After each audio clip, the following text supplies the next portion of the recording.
Bora lá? Hoje resolvemos sair um pouquinho do estúdio, tomar um sol, ver a natureza, apreciar o mundo, né? O mundo aqui fora. Mas isso tem um motivo, não é à toa. Porque hoje nosso assunto é enquadramentos. Você sabe o que é enquadramento? Não? O enquadramento nada mais é do que a escolha que o operador de câmera, o diretor de fotografia, o fotógrafo, vai fazer para posicionar sua câmera, né? Como ele vai mostrar aquele assunto que ele quer retratar. Então você está falando para mim que quando o cara decide o que vai aparecer, esse retângulo aqui que a gente tem na tela é o tal do enquadramento. Exatamente. Ou também conhecido como plano cinematográfico, né? Isso pro audiovisual, né? Pro cinema. Legal. Então a gente pode fazer vários tipos de escolha aí para o nosso enquadramento. Quais seriam as mais comuns aí, os mais famosinhos? Exatamente, ó. O mais comum, acho que um jeito fácil de explicar é que a câmera, todo o enquadramento vai estar relacionado com a distância que essa câmera vai estar do seu objeto, né? Quanto mais afastada a câmera tiver, você vai ter mais informações nesse quadro, né? Você vai ter geralmente na apresentação de lugares, né? De situações, de cenas, que é o que a gente chama de plano geral.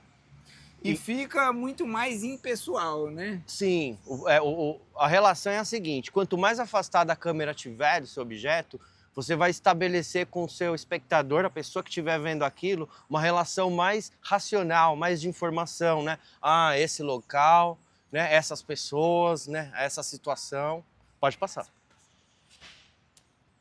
Para um pouco Pode. antes, cara. Quando você vê que É, termina, alguém para, é, fala e aí tipo, já sim, faz assim que as pessoas já passam. E demorou. aí você pega o É, gancho e continua. melhor. Você pode ir desde os planos mais abertos, né, onde você tem mais informações, né, você apresenta um local, apresentam, né, algumas pessoas, personagens, enfim, o que vai estar no teu vídeo, ou mesmo uma situação, né, e isso vai estabelecer com o espectador, né, a pessoa que está assistindo, uma relação mais racional, né? Ela vai ver, ah, tá, neste local está acontecendo isso com essas pessoas. Conforme você vai aproximando mais essa câmera, você vai deixando de ter uma relação mais racional e vai estabelecendo uma relação, né, mais emocional, né? Não à toa, né? Geralmente quando você está vendo um filme, né, e a pessoa, sei lá, uma cena triste, aí você tem a pessoa chorando, chateada lá, geralmente a câmera está colada no rosto dele, mostrando a lagriminha escorrendo, né? Enfim, valorizando assim o sentimento, né, as emoções dos personagens. Então, beleza, a gente já meio que estabeleceu do maior para o menor, só que agora vamos conhecer um pouco mais os nomes desses mais famosos aí, os planos mais comuns, que não é uma regra, você não precisa sempre usar esses nomes, até cada um chama de um jeito às vezes, Exatamente. mas tem uns nomes que são mais comuns e que dá para você pegar um gancho aí para você anotar de repente que você quer fazer esses planos na sua diária. Vamos começar do maior, que é O grande plano geral. O grande plano geral, ele vai ter a intenção de ser uma espécie de introdução ao local, né? Enfim, a situação que você vai apresentar.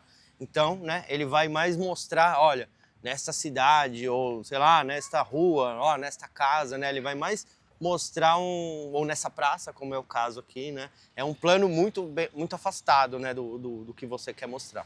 Depois do grande plano geral, a gente vai ter o plano geral, né? Ele é um pouco parecido com o grande plano geral, só que ele é um pouquinho mais próximo. Ele já vai mostrar um local específico e já vai dar para perceber que tem ou uma pessoa lá que vai dar algum depoimento, ou, enfim, alguma cena, né? Os personagens que vão estar vivenciando aquela cena, ele já dá uma pista de que algo vai acontecer ali. um outro plano que também ficou muito famoso, é o plano americano, que se caracteriza por cortar ali mais ou menos na altura do joelho ali, porque era uma ação muito específica dos filmes de faroeste, para você ver o cara sacando a arma e atirando. Então, se você tivesse um plano geral, já ficava muito pequeno. Se você fosse para o próximo plano da lista já é mais fechado do que o americano, atrapalhava porque você às vezes não via o coldre com a arma, porque ficava na altura da coxa do cara ali que atirava, do mocinho ou do vilão. Então eles pegaram e apelidaram esse plano de plano americano, porque era usado nos filmes de faroeste que ficaram famosos nos Estados Unidos. Maravilha. O próximo plano da nossa lista é o plano médio. Plano médio significa, né, vem da ideia de meia pessoa, né? Geralmente você enquadra do abdômen, né, da altura do umbigo até o meio do peito, até o topo da cabeça, né?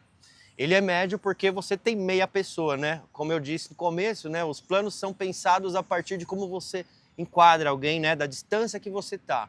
Então, quando você tem meia pessoa, plano médio é meio Faz autoexplicativo, né? É, faz sentido. Uma curiosidade sobre o plano médio é que ele funciona muito bem, né, para o jornalismo, para cenas de diálogos, para entrevistas, né? Por quê? Porque quando você está conversando com uma pessoa, igual eu estou conversando agora aqui com o Wagner, né, olhando para ele, a área que eu vejo dele, a região dele que eu vejo, geralmente é essa, né? Então, o plano médio ele é muito próximo da nossa experiência real de conversar com alguém. Então, essa escolha, né, essa escolha desse plano, ela tende a trazer uma maior credibilidade do que está sendo dito. E um outro ponto é, você, apesar de estar mais fechado e estar mais próximo, conseguir ver o rosto da pessoa, as expressões dela, a boca dela mexendo, você também permite que ela movimente as mãos. Porque se você faz um plano muito fechado, que é o caso dos nossos próximos aqui da lista, você já não vai conseguir ver a movimentação da mão da pessoa. Então você já perde esse elemento também. E é mais uma coisa que passa credibilidade. As mãos aí, todo bom orador acaba falando muito com as mãos, então você não perderia esse recurso aí tendo no plano médio um bom aliado. Próximo plano? Primeiro plano é o nosso próximo da sequência, e aí ele já é um pouco mais fechado, seria equivalente a uma foto 3x4, corta aqui mais ou menos no nosso peito e vai até o topo da nossa cabeça, sobrando só um pouquinho para cima da nossa cabeça para não cortar ainda o nosso cabelo. Então, esse plano já é mais fechado, seria só o rosto mesmo da pessoa até o busto aqui. Então, assim, já é mais fechado do que o plano médio e já vai ter mais ainda as expressões da pessoa. Mas ainda é um plano que pode ser usado para tanto falas em entrevistas, só que também pode ser um plano para apresentar um personagem. Então você chega um pouco mais perto desse personagem para você de repente ver características que você não conseguia ver nos outros planos. Próximo plano da nossa lista é o primeiríssimo plano, ou popularmente também conhecido como close-up. Nesse tipo de enquadramento, você vai valorizar as expressões. Geralmente ele já corta um tanto do topo da cabeça e corta também um pouco do queixo. Ele vai valorizar mais as expressões das pessoas, né? Esse plano, com certeza, né, já fica claro aí que ele tem uma relação muito mais emocional, né? Seja para evidenciar alguma emoção, uma alegria do personagem, ou mesmo um desviar de olhos, ou às vezes um olhar meio perdido que vai denotar alguma instabilidade emocional desse personagem, né? Ou mesmo Esse plano, eu também chamava ele de plano safadinho nas aulas, porque geralmente é o plano do beijo, né? Também, é o plano do beijo da maioria dos filmes, novelas e tudo mais. Esse é o plano que os caras usam para fazer o beijão lá do casal. É um plano muito mais próximo que vai, como o Di disse, valorizar as expressões. Então, sobrancelhas, olhos e boca é o que tem que aparecer mais nesse plano. O queixo não tem tanta expressão assim.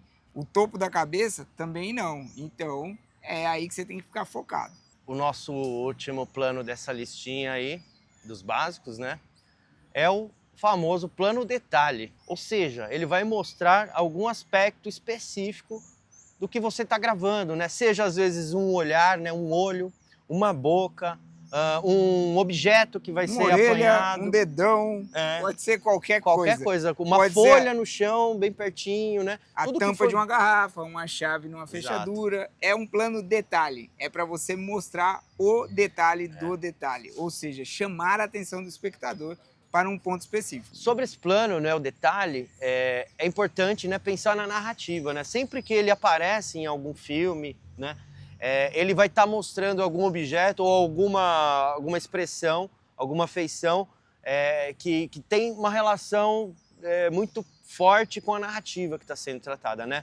Reparem, filmes de, sei lá, de suspense, sempre que teve algum crime, o objeto que foi usado no crime, ele é mostrado em algum momento no começo do filme, né? Quem levou isso ao extremo era o CSI, porque o CSI, você praticamente entrava dentro das coisas, tipo, você via até a digital total nos lugares. Então, era super plano detalhe. A gente pode dizer, né, que o plano detalhe ele vai dar uma pista do que pode acontecer, né, do que vai acontecer, né? Ele é meio que um anúncio do que vai rolar na trama aí do filme, na narrativa que você está assistindo. Falando em detalhe, lembra, todos esses planos podem ser tanto de frente, como a gente está mostrando nas imagens que a gente fez para vocês, quanto de lado. Então, assim, não tem uma posição correta e sempre tem que ser a mesma. Você pode variar. Legal você tocar nesse ponto, né? Porque essa questão de você poder não ser necessariamente tudo ter que ser frontal, né? Pode ser lateral, pode ser de outras posições. Isso se aplica a qualquer um desses planos que a gente falou aqui. E também tem uma variação que é o plano conjunto, quando tem mais de um personagem ou pessoa aparecendo nesses planos. Geralmente isso é usado em planos um pouco mais abertos, do médio para cima, né? Porque aí cabe mais gente. Imagina você colocar um monte de gente num close-up, nem vai dar para ver. Não sei que sejam... não tem. Metade, mas sei lá. Dependendo pode funcionar, mas é meio esquisito, pode gerar um estranhamento. Essa foi a nossa dica sobre os planos principais usados no cinema, na fotografia. Não existem apenas esses planos, existem muitos outros, mas isso já é assunto para um próximo vídeo. Se você gostou do nosso conteúdo, não esquece de dar o like aqui, que isso vai ajudar o YouTube a entregar esse vídeo para mais pessoas. Se você ainda não conhecia esse canal, gostou, se inscreve nele. E se você gostou muito desse vídeo, deixa um comentário aqui pra gente sobre o que você achou, se você achou que faltou alguma coisa, sugere aí pra gente que a gente pode fazer futuros vídeos trazendo esses assuntos que vocês quiserem, beleza? É isso aí, bora lá. Bora lá. Solzinho tá fritando. Tá.